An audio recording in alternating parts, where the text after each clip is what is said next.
You also wrote a more serious one that was titled All I Could Ask For, and it had to do with something that ties into the Dick Vitale Gala, and that is a tragic early loss stemming from cancer. And the story involved a good friend of you and your wife's, Heidi. Tell us about that book.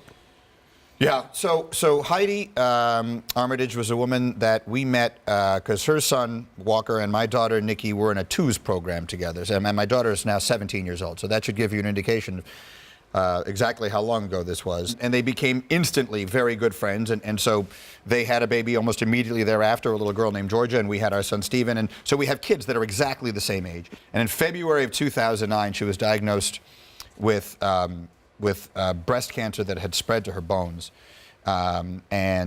She fought like hell, but she had no chance. She died on September 30th of 2009.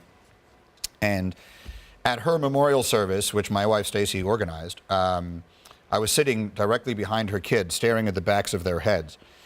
And I had an experience unlike anything I've ever had before, which was I had been sad the entire time that Heidi was sick and the entire time that I knew she was going to die, and then after she died.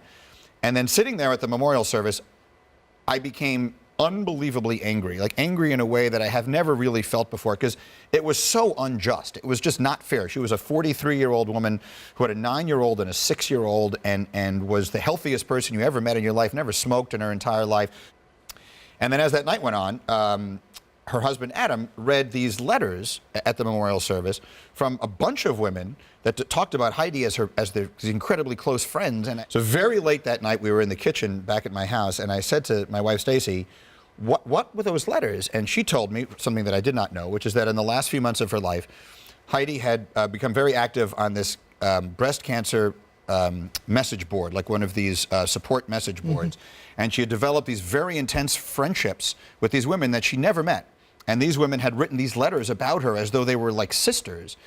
And standing in the kitchen, I looked at my wife and I said, I'm going to write a book about 3 women who meet in one of these places, and we're going to donate all of the money to the VFoundation.